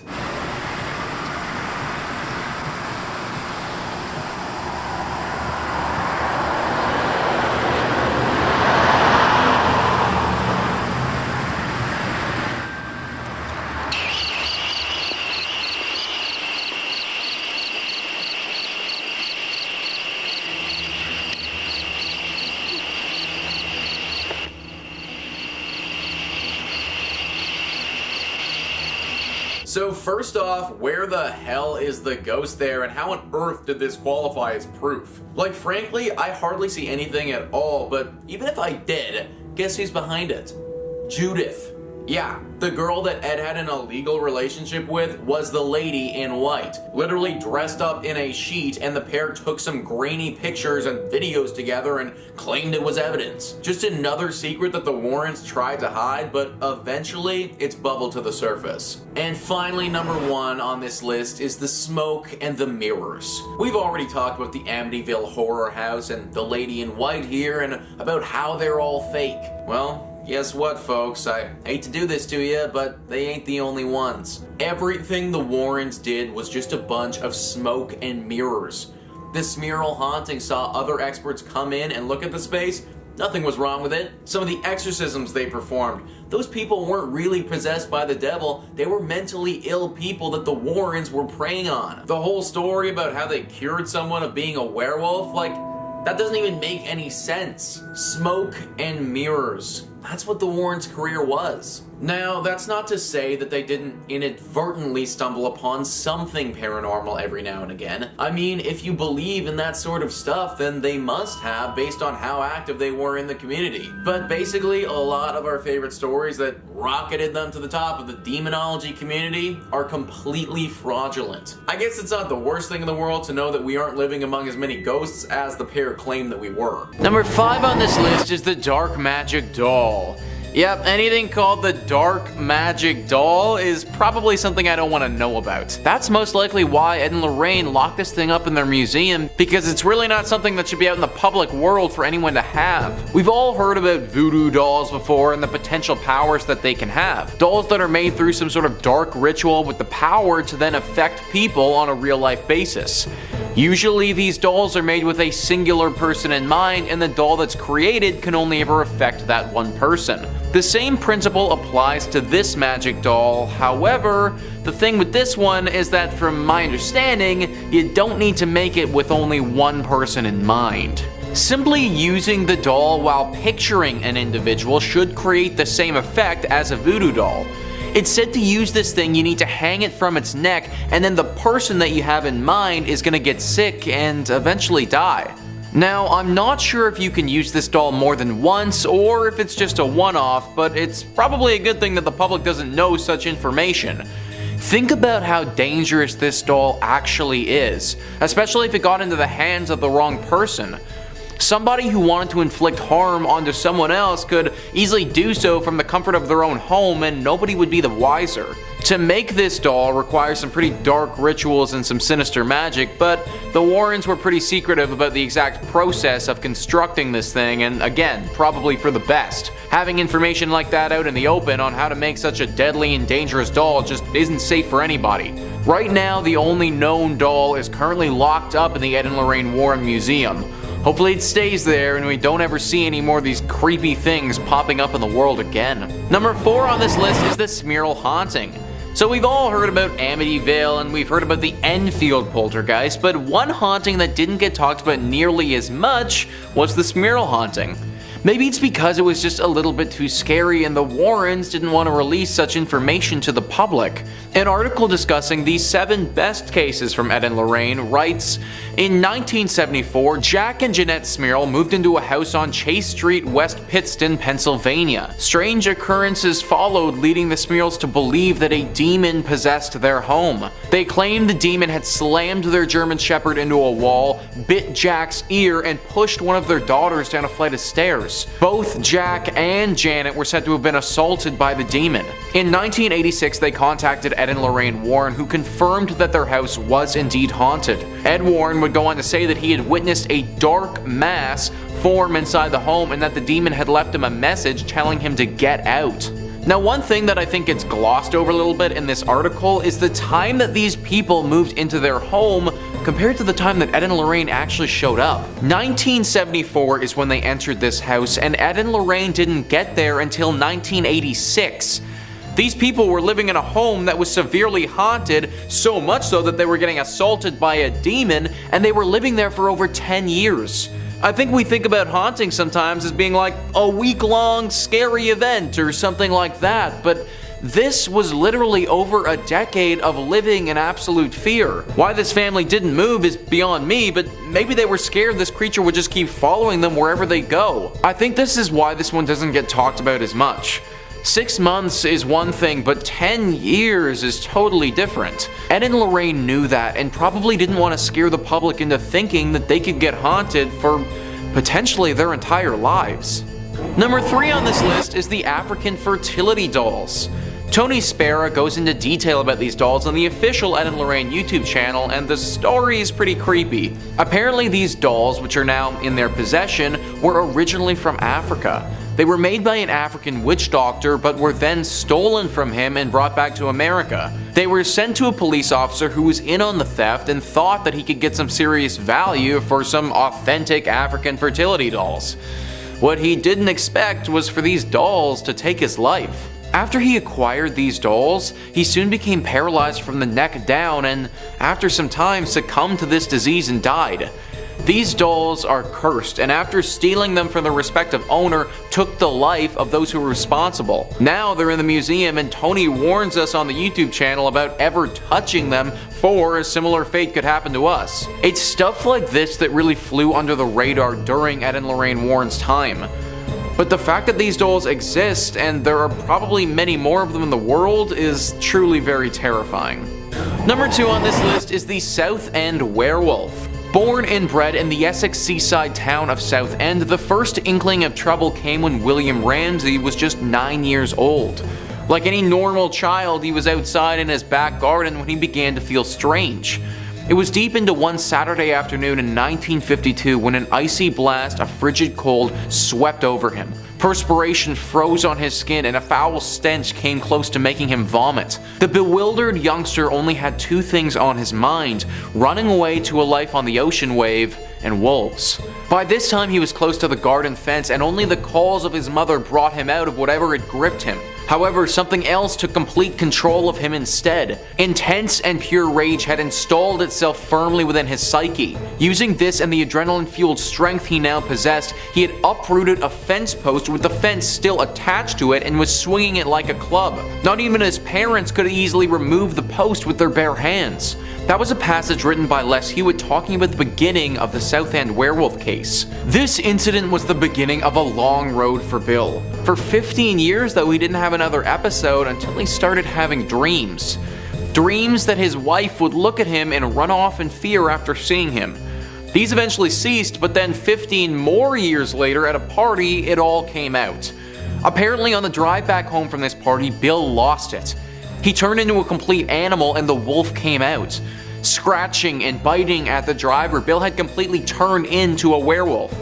His body changed too. His shoulders hunched, his nails grew to claws, his humanity had completely left him. The Warrens were then brought in to help him and had to perform several exorcisms to get rid of this werewolf presence. Think about this entire story though. Bill, to my knowledge, hadn't been bitten by a werewolf or had any extended exposure to one, he just became one. How scary is that? At any given point, I could just slowly start to develop werewolf-like characteristics and turn into a rabid super beast. I think that's why this case didn't get as much media coverage as some of the other ones. Just the fact that something like this could happen, and I mean, that could really scare the public. And finally, number 1 on this list is the shadow doll. So we already talked about some other dolls, but this takes it to a whole nother level. You know the horror movie franchise Chucky? Where the doll is possessed with a serial killer and it's out to get people, like that whole bit? Well, this doll makes Chucky look like the sort of thing you invite to your kid's birthday party. Yeah, it's pretty freaking bad. The shadow doll, for one, looks absolutely terrifying.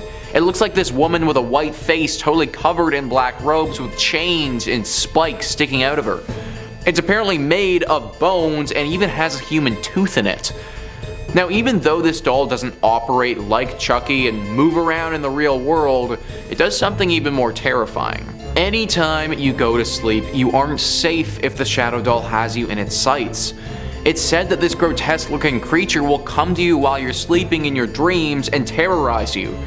It isn't said to be a quick kill either, like this thing's pretty sadistic in how it haunts you.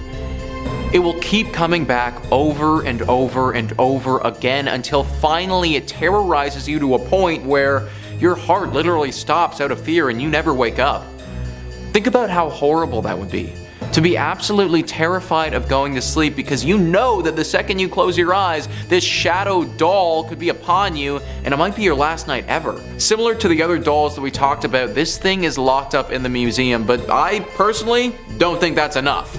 I know that the Warrens like to show this stuff off, but honestly, screw it. This thing is far too dangerous, burn it with some fire, and let's be done with it. Number 5. Union Cemetery. In Weston, Connecticut, there is a cemetery that many paranormal investigators and enthusiasts claim is one of the most haunted locations in the entire state. As legend goes, many years ago, a man was driving down the road when a woman suddenly appeared in the middle of the road. The driver didn't have time to stop or slow down and struck the woman, but when he pulled over to try and help the woman, she was nowhere to be seen. Since then, several people have reported seeing the woman in white wandering around the cemetery grounds. Some believe she is a woman who lost her son and is still searching for him, while others believe she may have been a jilted bride who took her own life. Either way, it is a local legend that draws a lot of visitors to the town. Oddly enough, this cemetery is just down the road from the home of Ed and Lorraine Warren, and they claimed to have spent a large amount of time trying to find evidence of the White Lady. In 1990, Ed claimed that while he was staying overnight in the cemetery, he saw the bride. As he described it, "I heard a woman weeping, and I looked out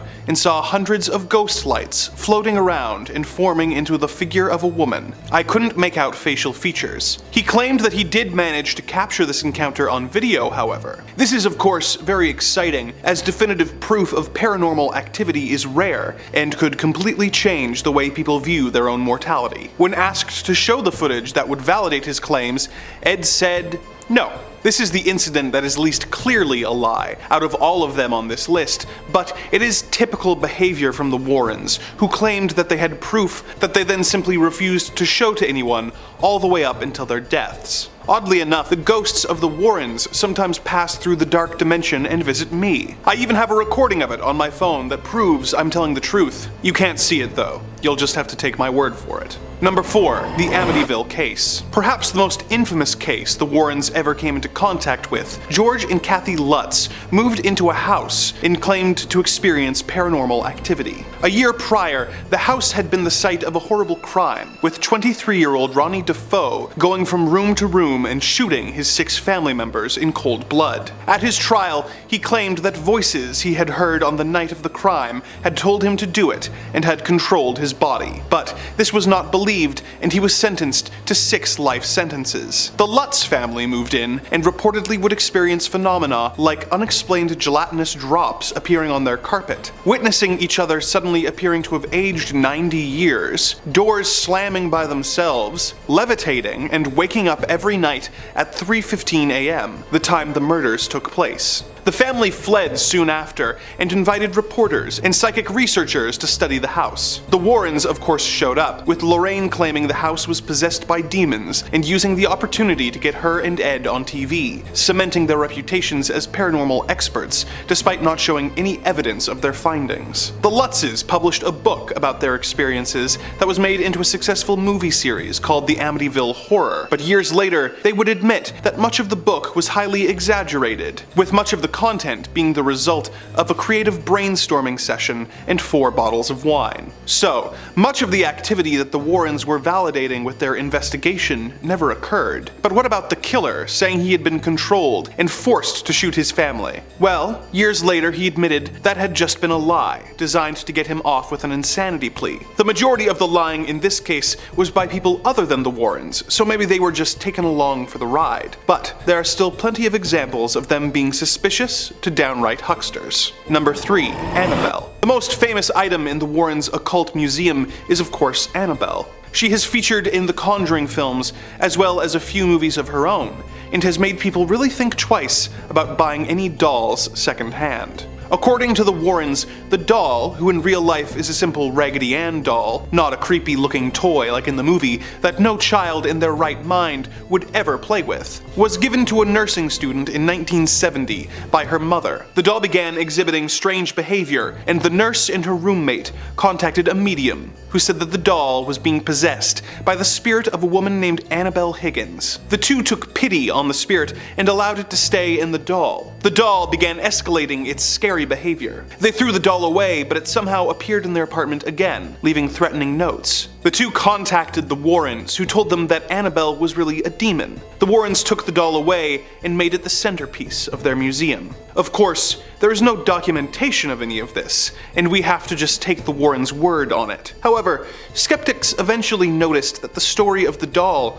was very similar to an episode of The Twilight Zone that had aired 7 years before. In episode number 126, The Living Doll, a little girl is given a doll by her mother, Annabelle. The girl's stepfather doesn't like the doll, who, when wound up, begins talking to him, telling him that she doesn't like him. Thinking it is a manufacturer's defect, he throws the doll out, but the doll soon reappears and starts leaving him threatening messages until eventually tripping him on the stairs and killing him. The similarities are enough that many doubt the validity of the stories the Warrens have told about Annabelle. Is this an example of the Warrens stealing a story from TV? Or an example of life imitating art in a way that is both terrifying and disturbing, and that could never happen anywhere else but the Twilight Zone? Number 2. The Haunting in Connecticut. In the late 1980s, Carmen and Alan Snedeker and their 5 daughters and 2 nieces moved into a home in Southington, Connecticut, as their oldest son was suffering from Hodgkin's lymphoma, and they wanted to be closer to his doctors. The home that they rented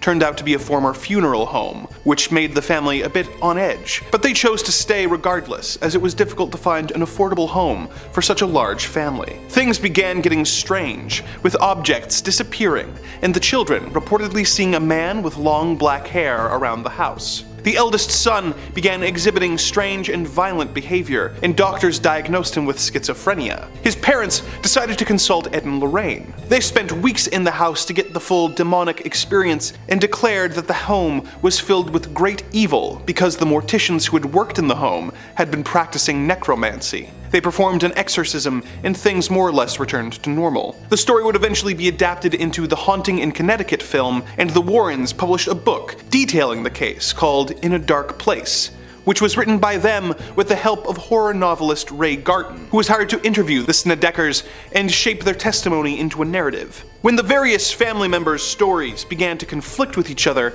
Ray talked to Ed Warren about his concerns, and Ed responded by saying, "Oh, they're crazy. You've got some of the story. Just use what works, just make it up, and make it scary." Due to this, the entire case has become laced in controversy in the years since, with Garton distancing himself from his involvement with the supposedly non-fiction book. Number 1. The Happy Christian Family. The Warrens made a point of portraying themselves as a perfect, loving couple who supported each other while using their supposed gifts to help people who were in trouble and spread the message of God. This carries over into the Conjuring films that were inspired by their lives, with both critics and fans consistently bringing up their relationship as a highlight of the films, with it often being called one of the best love stories of the horror genre.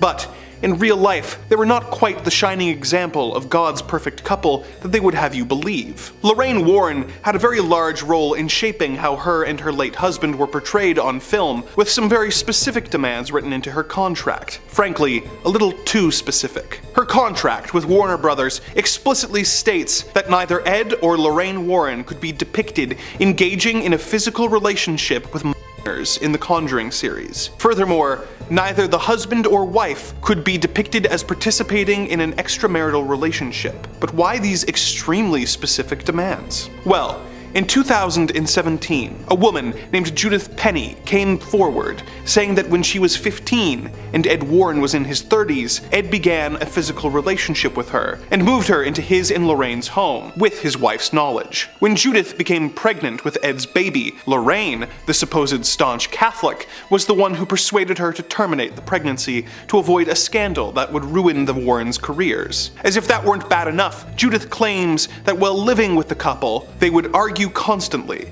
with the fight often getting physically violent, with Ed routinely attacking Lorraine into unconsciousness. Not exactly the perfect couple that they claimed to be. Kicking off at number 5, Annabelle. You know the one. She's everywhere. She's terrifying, especially in James Wan's silver screen depiction. But if we're being honest, the actual Annabelle, a Raggedy Ann doll given to a nursing student in the 1970s, isn't so terrifying at all. The biggest issue with any of the Warrens' cases is the lack of information provided by the pair, particularly Ed Warren, who was notorious for withholding information for analysis. After declaring that the doll was actually possessed by a demon named Annabelle Higgins, the Warrens took the doll back to their museum, putting it on display for safety's sake. This is where the Annabelle mythos was fully fleshed out. Before his death, Ed would allegedly warn museum visitors that the last man to mock Annabelle ended up dying in a motorcycle crash. Of course, claims that had no substantial evidence or even names associated to them. Joseph Laycock, a professor of religious studies at Texas State University, makes an interesting observation to the phenomenon.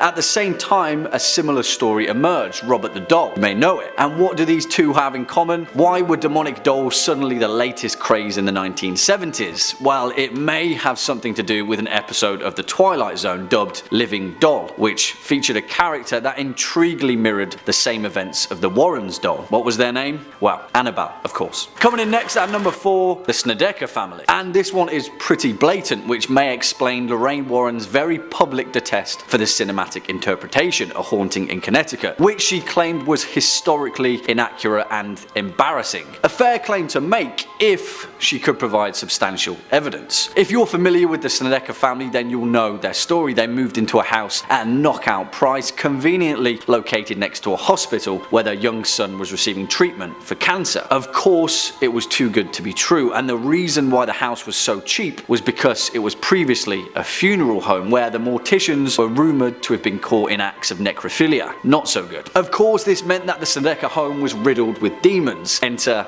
Ed and Lorraine Warren. However, the biggest hole in this case comes from Ed Warren himself. After their investigation took place, a best-selling book was written to detail the events. A ghostwriter was attached to it, a man named Ray Garton, a prestigiously decorated horror novelist who describes A Haunting in Connecticut as the low point in his career. Why? Well, a few years later, Garton told Horrorbound magazine that he'd interviewed all the family members about their experiences, but soon realized that the family were going through some very very real problems of a more human kind: drug addiction and severe alcoholism. He found that their accounts of the demonic incidents didn't quite mesh. None of them could keep their story straight. When he approached Ed Warren with his problem, his reply was, "Oh, they're crazy. You've got some of the story, just use what works and make the rest up. Just make it up and make it scary." Next up at number 3, The Devil Made Me Do It. And it's pretty hard to deny evidence that has passed through the judicial system. If you're familiar with the Devil Made Me Do It case, you'll know it involves a man named Arne Cheyenne Johnson, who was inadvertently possessed by the same demon that afflicted his 11-year-old stepson, David. Arne was arrested and tried for murdering his landlord, Alan Bono, and in his legal defense claimed that the devil had made him do it. Of course, it didn't work, and he was sentenced to 10 to 20 years for first-degree manslaughter. Now, the Warrens were heavily involved in this case, claiming to have performed 3 exorcisms on the young David Glatzel, while a number of priests involved in the case denied any of which had ever taken place. However, years later in 2007, Carl Glatzel, David's older brother, sued the Warrens for unspecified damages, claiming that his family were manipulated by the demonologists for monetary gain. He claimed that they concocted a phony story in an attempt to get rich and boost their paranormal fame, exploiting young David's mental illness in the process. In his own tell-all book, Alone Through the Valley, which personally is a bit of a double standard, he outlined the fact that none of the Warrens' claims had ever actually happened, and that the book was a complete fabrication of the events that had actually transpired. Swinging in at number 2, the Enfield Poltergeist. And this one, I will admit, is open to your own interpretation. It's interesting then that perhaps one of the most famous cases that the Warrens were associated with the Enfield Poltergeist was the case that they were most minimally involved with. It forms the basis of James Wan's 2016 film The Conjuring 2, where the fictional versions of the Warrens pretty much single-handedly deal with the events that transpired in the August of 1977 in Enfield, a suburb of London. The story itself was a media sensation, where 11-year-old Janet and her 13-year-old sister Peggy were afflicted by the presence of a malevolent poltergeist. Although the evidence has been notoriously scrutinised, Ed and Lorraine Warren maintained that their flying visit to London featured some of the most startling paranormal events that they'd ever seen. One of which was when Ed swore blind, a claim that he made in his book The Demonologist, that he saw Janet sound asleep levitating in midair. It's interesting then that in all the photographic evidence provided by the Warrens, both girls are wide awake and appear to be falling, definitely not levitating. Perhaps the most damning admission though is a statement that Janet made in 2011 at the age of 45, that she and her sister had faked most of the phenomena. The thing is though, it didn't matter to the Warrens. Their involvement with the case propelled them to a legendary status, even though much of that involvement was superficial at best. It's an interesting one, and we'll likely never know the full extent of the Enfield Poltergeist. One thing is for certain though, Ed Warren made up nearly all of his involvement. Number 3, The Haunting in Connecticut. The Haunting in Connecticut, although not officially part of the greater Conjuring cinematic universe and its several sequels, is nonetheless a very famous American haunting, detailing a poltergeist in, well, take a wild guess where. The story goes that the Snedeker family purchased a home near a hospital where their son was receiving treatment without knowing the home was formerly a funeral home, and were then exposed to all sorts of hauntings, strange sounds, possessions, the usual gamut of spooky stuff. The story was adapted into a film, The Haunting in Connecticut, which Lorraine Warren took great umbrage with, claiming that it was sensationalizing the real story and making it out to be something it's not. Which is very ironic. The Warrens themselves helped pen a book about the haunting called In a Dark Place. The book was written by the Warrens and co-authored by Ray Garton, a horror novelist who was brought in to help shape the story. However, after the experience, Garton spoke out about writing the book, saying that when he interviewed the family, multiple stories just wouldn't add up and they would all provide different accounts of what was happening. He brought this concern to Ed Warren, and Ed Warren told him, as Garton quotes, "Oh, they're crazy. You've got some of the story, just use the parts that work and make the rest up. Just make the rest up and make it seem scary." Which is about as blatantly direct a confession as you could probably get from the Warrens. Since the passing of both Warrens, more and more support has come out, suggesting the Haunting of Connecticut was little more than a hoax to drum up some business. Number 2, The Devil Made Me Do It. Now, we've talked a little bit about the case of David Glatzel and his haunted rocking chair before on this channel, and earlier we'd mentioned Ed and Lorraine's involvement. When we discussed it before, we focused primarily on the haunting. As a bit of a refresher if you forgot, the second son of the Glatzel family, David Glatzel, underwent horrifying experiences that the family believed to be supernatural in nature. Growling growling, speaking in tongues, and the parents going so far as to claim that he would levitate. The haunting would turn tragic when, after being exorcised by the Warrens, the demon's host to David Body made their way into the boyfriend of Glatzel's sister, Arn Johnson, who would get involved in a brutal altercation with his landlord, leading to the death of the landlord. In courts, the lawyer insisted that the actions were not his own and he was possessed by a demon. Unsurprisingly, it was thrown out and Johnson saw jail time. Interestingly though, the basis for the defense of "the devil made me do it," according to the lawyer, was all the idea of the Warrens. Now in 2007, the brother of David Glatzel, Carl Glatzel, claimed in a legal filing that the book the Warrens wrote about the case was filled with complete lies, describing them as a pair of opportunists who blew a tragedy out of proportion and sensationalized his brother's mental illness and demonic possession for fame and personal gain. Most interestingly is that the priests named involved in this story all claim that no exorcisms ever actually took place in the Glatzel home, and that David Glatzel began to improve because he was receiving counseling and sent to a private school, not divine intervention. Number 1. The Enfield Haunting. The Enfield Haunting was a famous paranormal investigation in London, England during the late 70s. The two daughters of the Hodgson family claimed that they were tormented and possessed by a poltergeist, causing them to speak in demonic voices, moving things around, and so forth. You know, the usual greatest hits of a poltergeist. The haunting story has come into some scrutiny as the years go by. For one thing, most of the haunting and most of the paranormal activity only ever seemed to occur around the young daughters, and not when anyone else was around. The youngest daughter of the Hodgson family has even later gone on to admit that she made up some of it. Now, the Enfield Haunting served as the basis for the second Conjuring film, which centers the Warrens as brave heroes who step in to right wrongs and banish what other sinister otherworldly forces have invaded this once peaceful London home. Now, the film obviously has to embellish things just a little bit, as most Hollywood adaptations are wont to do, but in this case, they really stretch the truth. While the film showcases the Warrens as tireless do-gooders who stayed round the clock to tend to the Hodgsons and protect them from evil, in actuality, Ed and Lorraine Warren only visited the Enfield residence for a single day. They were uninvited, which is worth noting. Allegedly, one of the other paranormal investigators who was at the Enfield Haunting, and I swear I looked this up, this is apparently his real name, Guy Playfair, that's a real name and not a Metal Gear Solid boss, okay, sure. Anyway, Mr. Guy last name says that upon meeting Ed Warren, he was told by Mr. Warren that we could make some real money off of this case. Leaving after a day, Ed Warren may have been right, since The Conjuring 2 grossed roughly $320 million, which is a really sweet sum to see residuals off of for attaching yourself to a story that you had nothing to do with. Lorraine Warren served as a consultant to all of the Conjuring films to ensure that the Warrens were portrayed realistically and correctly, so I just want to say it's a bit interesting that she didn't seem to have an issue with the film outright lying about their involvement in that case at all. But to quote Ed Warren, "You've got some of the story, so just make the rest up and make it scary."